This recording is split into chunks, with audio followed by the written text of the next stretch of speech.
중국 진나라 때 최고의 권력을 가진 진시황은 자신과 가까웠던 환관 조고를 아주 총애했다고 합니다. 그러자 이 환관 조고는 왕의 그 신임을 배경 삼아서 권력을 휘둘렀대요. 진시황이 죽자 이 조고는 음모를 꾸며가지고 바로 진시황의 뒤를 이어서 황제가 될 태자였던 부소를 죽이고 어린 호해를 황제로 세워서 조정의 실권을 장악했습니다. 하루는 조고가 자기를 반대하는 중신들을 가려내기 위해서 사슴 한 마리를 가지고 와서는 황제 호해 앞에 내놓으며 황제 폐하, 제가 말을 황제 폐하께 바치겠나이다, 이렇게 말하는 거예요. 사슴 한 마리를 가져와 가지고 말이라 한 거예요. 그러자 호해는 사슴을 가리켜 말이라고 한다면서 신하들에게 이것이 말로 보이는지 물었어요. 그러자 조고가 두려웠던 신하들은 말이라고 대답했고요, 사슴이라고 대답한 사람들은 나중에 조고가 어떻게든 죄를 뒤집어 써가지고 죽여버렸다고 합니다. 그 뒤에 조고의 의견에 반대하는 사람은 한 명도 없었대요. 여기에서 지록위마라는 고사성어가 유래했습니다. 가리킬지, 사슴록, 그 다음에 할위말마, 지록위마. 이외 일화처럼 지록위마는 사슴을 가리켜 말이라 함으로써 이 거짓된 행동으로 다른 사람을 농락하는 동시에 자신의 권세를 마음대로 누리는 것을 뜻하는 거예요. 이렇게 자신의 본분을 잊고서 권력에 칼춤을 추던 조고는 결국 비참한 최후를 맞이했다고 합니다. 오늘을 살아가는 저와 여러분들도 조고와 같이 자신의 본분을 잊어버리는 안타까운 이야기를 종종 듣곤 합니다. 2500여 년 전에 소크라테스가 너 자신을 알라라고 말했습니다. 그 말은 인간들의 어리석음을 지적한 말이죠. 다시 말해서 지록위마와 다를 바가 없는 말입니다. 동서고금이 다를 바 없이 대부분 사람들은 없는 것도 있는 척, 모르는 것도 아는 척, 못났으면서 잘난 척 합니다. 모르는 것은 모르는 거고, 아는 것은 알고, 없는 것은 없고, 있는 것은 있는, 한마디로 분수를, 자기 자신을 알아야 한다는 말이에요. 그런 의미로 쓰이는 말이 뭐냐? 지록위마입니다. 오늘 우리에게 주신 본문 말씀에 등장하는 세례 요한을 통해 저와 여러분들의 본분, 즉 성도의 참된 정체성과 본분이 무엇인지 깨닫게 됩니다. 예수님이 공생애를 시작하시기 전에 세례 요한은 이미 많은 사람들에게 주목을 받고 있었어요. 대중의 인기를 크게 누리고 있던 세례 요한이었기 때문에 그 세례 요한의 제자들은 예수님의 등장이 상당히 못마땅했을 거예요. 그러나 세례 요한은 제자들에게 나는 그리스도가 아니요 그의 앞에 보내심을 받은 자라고 분명하게 선언합니다. 이어 예수님이 신랑이고 자신은 그저 그 결혼식의 들러리일 뿐이라고 말하죠. 유대 관습에서는요, 신랑의 친구가 결혼식과 관련해서 중요한 업무를 맡아 도와주는데요, 어떤 경우에는요, 신부를 신랑에게 데려다 주는 일도 합니다. 결혼잔치에서 중요한 사람은 말할 필요도 없이 신부를 맞는 신랑이죠. 신부를 데려오면 들러리가 주인공이 아니라 그 신부를 맞아들이는 신랑이 주인공인 거예요. 구약에서는요, 여러 차례 이스라엘이 여호와 하나님의 신부로 일컬어지고요, 신약에서는 교회가 그리스도의 신부로 일컬어집니다. 여기에서 신랑은 예수님을, 신랑을 맞는 신부는 세례를 받기 위해 예수님께로 나오는 사람들을 가리키죠. 신랑과 신부의 만남이 이루어지면 신랑의 친구들은 기뻐하면서 그 만남을 축복해 주어야 합니다. 따라서 세례 요한이 신랑의 음성을 듣는 친구로서 크게 기뻐하는 것은 당연한 거죠. 그러나 일단 신부가 신랑에게 넘겨지면, 신부가 신랑에게 넘겨지면 신랑의 친구들은 무대에서 사라져야 합니다. 세례 요한은 예수님의 사역이 커가는 것을 보면서 본문 말씀 29절에서 나는 이러한 기쁨이 충만하였노라 라고 고백했습니다. 왕의 길을 예비하는 자는 당연히 왕이 나타나면 퇴장해야 합니다. 이제부터는 왕이 그 자리에 주인공이기 때문이지요. 그래서 세례 요한은 사람들이 예수님께로 몰려가는 것을 기뻐했어요. 세례 요한의 제자들은 못마땅했어요. 예수님께로부터 예수님한테 사람들이 몰려드는 것을. 그런데 세례 요한은 사람들이 예수님께로 몰려가는 것을 당연히 여기고 또 기뻐하고 메시아의 사역이 더욱 커져야 함을 인정하면서 그는 흥하여야 하겠고 나는 쇠하여야 하리라 라고 고백했습니다. 그의 이 고백에는요 전혀 거짓이나 과장이 없었습니다. 그렇게 되는 것이 그는 흥하여야겠고 나는 쇠하여야 된다는 것이, 그렇게 되는 것이 하나님의 뜻과 계획이고 어떤 하인도 주인의 자리를 차지할 수는 없기 때문입니다. 다시 말해서 요한은 지명도가 높은 만큼 많은 영광을 받을 수 있었지만 자신이 누구인지를 잘 알았기 때문에, 자기 분수를 잘 알았기 때문에 예수님이 스포트라이트를 받으시도록 자신은 뒤로 물러났습니다. 그래서 본문 말씀 30절 그는 흥하여야 하겠고 나는 쇠하여야 하리라, 이 말은 예수님은 주연, 자신은 조연이라는 말입니다. 이것이 바로 오늘 저와 여러분들의 본분이에요. 오늘 저와 여러분들의 분수라 이거예요. 아무리 믿음이 대단하다 한들 우리는 그리스도가 아니라 보내심을 받은 자들이기 때문에 모든 영광은 예수 그리스도께 돌려야 됩니다.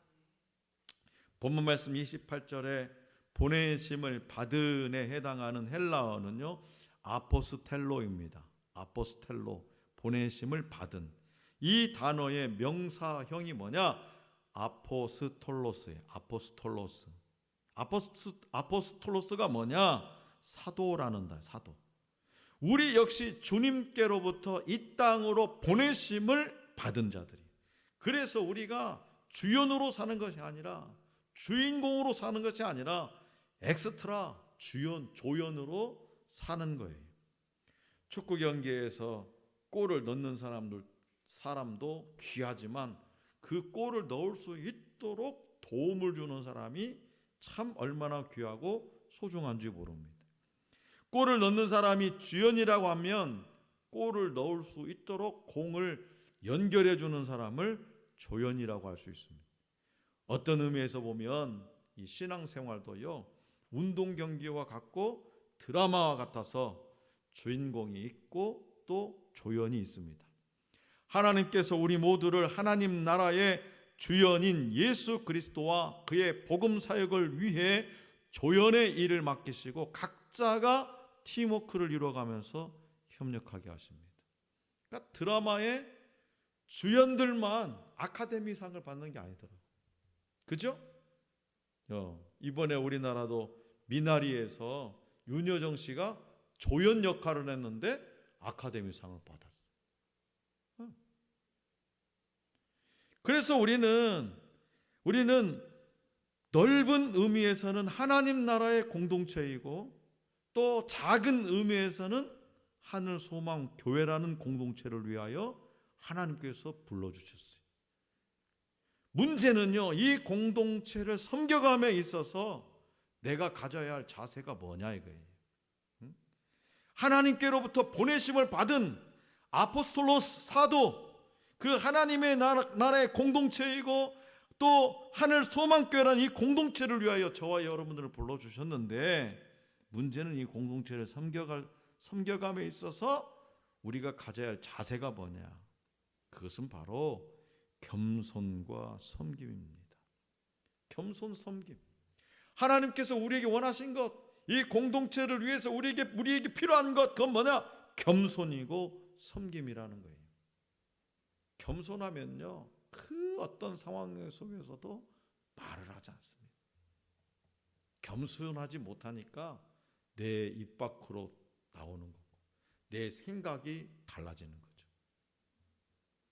그리고 나는 누구인지, 내 신분을 알아야 하고 내 위치가 어디인지, 내 역할이 어디까지인지, 나는 왜 이곳에 있는지, 나는 이곳에서 무엇을 해야 하는지, 이것 정도는 알아야 창피를 당하지 않고 부끄러운 삶을 살지 않을 것입니다. 하나님께서 말라기 선지자 이후 400년 동안 계시의 말씀을 이스라엘 백성들에게 들려주지 않았어요. 그로 인해서 이스라엘 백성들은 영적인 암흑기가 되었습니다. 400년 동안, 그때 하나님께서 400년 만에 예수 그리스도를 소개할 세례 요한을 보내셨어요.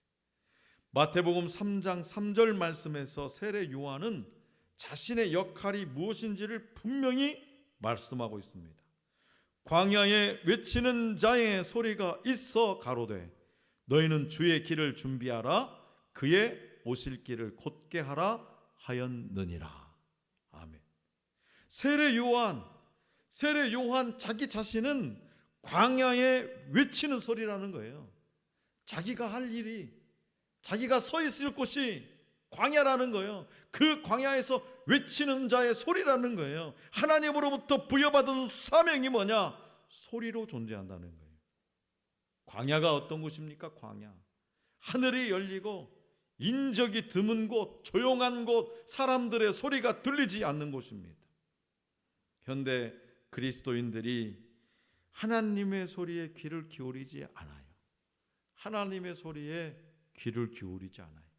하나님의 소리에 민감하지도 않습니다. 자기 생각이 앞서고 자기 경험이 앞서고 자기 감정이 먼저 앞서고 하나님의 소리를 듣지 않으려고 해요. 왜 그렇습니까? 왜? 나의 실제 모습을 드러내 보여주기 때문에 그렇죠. 오늘 우리에게 필요한 것은 뭐냐? 하나님의 말씀이에요. 하나님의 말씀. 세상 소리와 사람들의 소리를 들으면 들을수록 사람들의 소리는 목이 마릅니다. 영혼이 공허해집니다. 사람들의 소리는 답이 아니고 진리가 아닙니다. 바른 복음이 내 귀에 들려질 때 비로소 소망이 되는 거예요. 복음은 단순한 어떤 정보 제공이 아니에요. 복음이라는 어떤 정보 제공이 아니라는 거예요. 복음은 예수 그리스도예요. 복음에 우리가 살고 죽는 문제가 달려 있습니다. 예수 그리스도의 복음만이 사람을 바꿔놓고 사람을 살릴 수 있어요.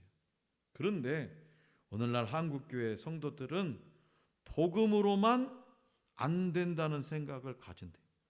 복음만으로는 안 된다는 그런 생각을 가진 듯해요. 참된 복음을 모르고 복음의 능력을 체험하지 못하니까 교회 안에 신자가 늘어나는 것이 아니라 종교인들만 늘어난 것 같습니다.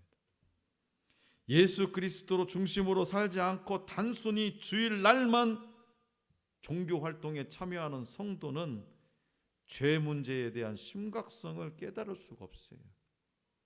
합리성과 경제 논리가 더 권위 있게 내 삶 속에 작용되고 있다면 그분은 참된 신자가 아니라 종교인일 수도밖에 없습니다. 이런 종교인들이 모인 교회는 늘 언제나 주연만 하려고 하죠. 주연만. 높은 자리에 앉아서 예수님처럼 대접만 받으려고 해요. 그렇다고 해서 예수님이 인자가 온 것은 대접받으러 온 것이 아니라고 했잖아요. 섬기려고 왔다고 했잖아요. 우리 모두가 하나님 나라의 교회 공동체로 부름을 받았어요. 부름을 받았어요. 뭐 하라고요? 예수님, 주연 되시는 예수님을 받들어서 조연으로 부름을 받았다는 거예요. 조연으로. 그런데 자꾸 자기가 주연, 예수님보다 그 위에 서려고. 아니요, 예수님처럼 되려고 그래요. 세례 요한은 자기가 누구이고 자기 역할이 무엇인지를 알았기 때문에 자기 위치와 역할을 벗어나지 않았습니다. 그리고 예수님이 누구신지를 분명히 알고 있습니다. 그래서 그는 메시아 등장을 위한 훌륭한 조연이 되었고, 그를 통해서 하나님이 일하셨고, 그리고 역사를 이루셨어요. 신앙의 거장 무디 목사님에게 큰 감동을 준 설교자로 알려져 있는 헨리 무어 하우스에 관한 이야기입니다. 이 헨리 무어 하우스가 젊었을 때 영국의 한 도시에서 전도 집회를 하고 있었어요. 당시 영국과 미국 어느 곳에서도 신앙 부흥은 아직 일어나지 않았을 때였습니다. 그는 부흥을 일으키기 위해서, 그 부흥을 교회 부흥을 일으키기 위해서 노력했지만 그 도시에서도 사람들의 반응은 냉담했어요.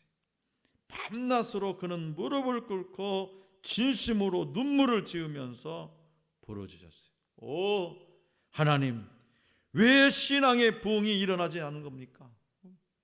왜 신앙의 부흥이 일어나지 않을까요? 간절히 기도했어요.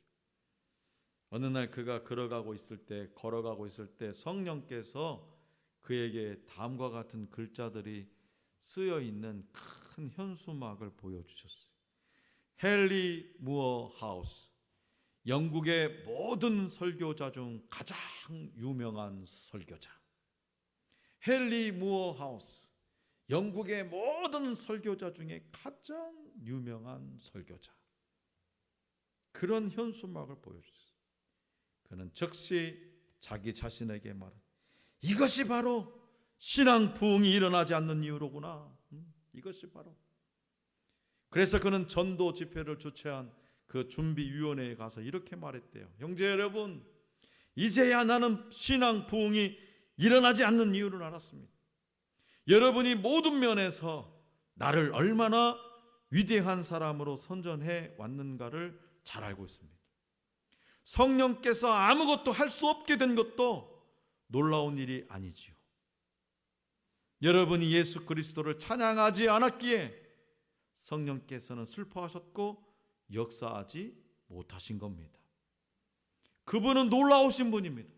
그러나 나는 단지 영광스러운 복음을 전파하며 세상 죄를 지고 가는 하나님의 어린 양을 보라라고 말하는 미천한 종에 불과합니다. 이러한 고백 이후에 그의 집회에서 부흥의 역사는 불길처럼 일어났다고 합니다. 예수 그리스도만을 높이지 않는 것은 복음이 아니라는 것을 그들이 비로소 깨달았게 된 거죠. 우리도 곰곰이 생각해봐요. 지금은 뭐 이렇게 코로나19 때문에 대규모 집회를 못 하는데, 군산시 기독교연합회에서도 뭐 가을에 한 번쯤 군산 시민들을, 성도들을 위해서 큰 부흥회를 하잖아요. 그럼 뭐 장경동 목사님 오십니다. 뭐 윤석전 목사님 오십니다. 김문은 목사님 오십니다. 박형규 목사님이 설교한대요. 박형규 목사님 설교하면 1,000명 오고, 윤석전 목사님 오시면 5,000명 가득 채워. 그때 당시 우리는 뭘 봤을까요? 예수 그리스도라는 그 복음을 봤을까요? 아니면 윤석전 목사님, 장경동 목사님이라는 그 유명한 목사님의 이름을 봤을까요? 예수 그리스도만을 높이지 않는 것은요, 복음이 아니에요. 그래서 우리가 높여야 할 분은 오직 예수 그리스도뿐이에요. 그분만이 우리의 구원자가 되시기 때문입니다. 예수님을 위해서 사는 사람은 자기를 드러내지 않아요. 언제나 예수님을 드러냅니다. 그리고 예수님께 영광을 돌립니다. 사람은요, 그릇과 같은 존재예요. 그 그릇 속에 무엇이 담겼는가 하는 것이 우리의 가치를 결정합니다. 우리 속에 있는 것을 버리고 비울 때 우리의 그릇은 예수님으로 채워지게 되는 거예요. 그리고 우리의 그릇이 예수님으로 채워진 만큼 우리 인생은 더 가치 있는 인생이 되는 겁니다. 아무리 성능이 좋은 이 포크레인 있잖아요. 아무리 성능이 좋은 포크레인이라 할지라도 그 포크레인을 사용하는 사람이 없다면 그것은 고철덩이에 불과합니다. 우리 인생도 마찬가지.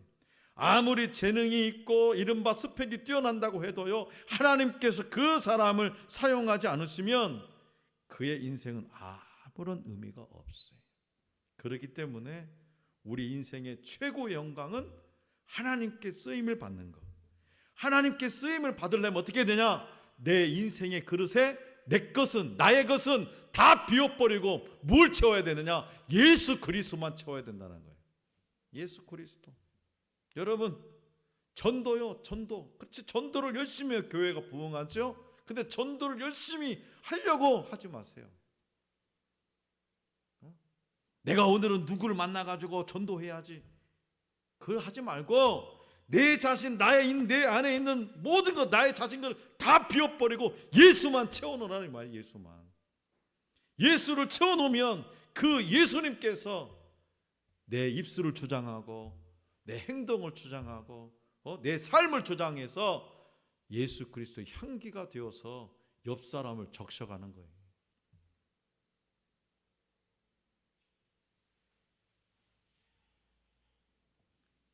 사랑하는 성도 여러분, 오늘 저와 여러분들은 주연이 아니라 조연입니다. 주연이 아니라 조연이에요. 예수님이 우리 인생의 주인이시죠. 그래서 우리를 낮추고 예수님을 높일 때 우리를 통해 하나님께서 일하십니다. 내가 낮아져야 하나님께서 일하시는 거예요. 나를 비워내야 하나님께서 일하시는 거예요. 어떻게 내가 해보려고 하니까 하나님이 일할 기회를 안 주는 거예요. 성령께서 일하실 기회를 안 주는 거예요. 역사하실 기회를 안 주는 거예요. 내가 머리를 굴리니까, 내 의지로 살려고 하니까 하나님께서 일하시지 않는 거예요. 네 마음대로 해보거라 그런 거죠. 세례 요한은요, 이 사실을 잘 알고 있었어요. 이러한 사실을. 그래서 자기는 그리스도와는 감히 비교될 수 없고 그분의 신발끈을 푸는 것도 감당할 수 없다고 고백했어요. 그리고 그분의 길을 준비하는 것만 해도 자기로서는 무한한 기쁨이요 또 영광이라고 고백했습니다. 그러므로 우리 인생을 통해 주인공이신 예수님이 온전히 드러나서 그 인생 영화가 여러분들이나 저와 여러분들의 인생이라고 하는 그 영화가 길이길이 남을 명작이 될 수 있기를 소망합니다. 어떠한 영광의 자리에서도 우리의 본분을 잊지 않고 모든 영광을 주님께 돌리며 성도의 삶을 온전히 살아가는 우리 모두가 될 수 있기를 간절히 기원합니다.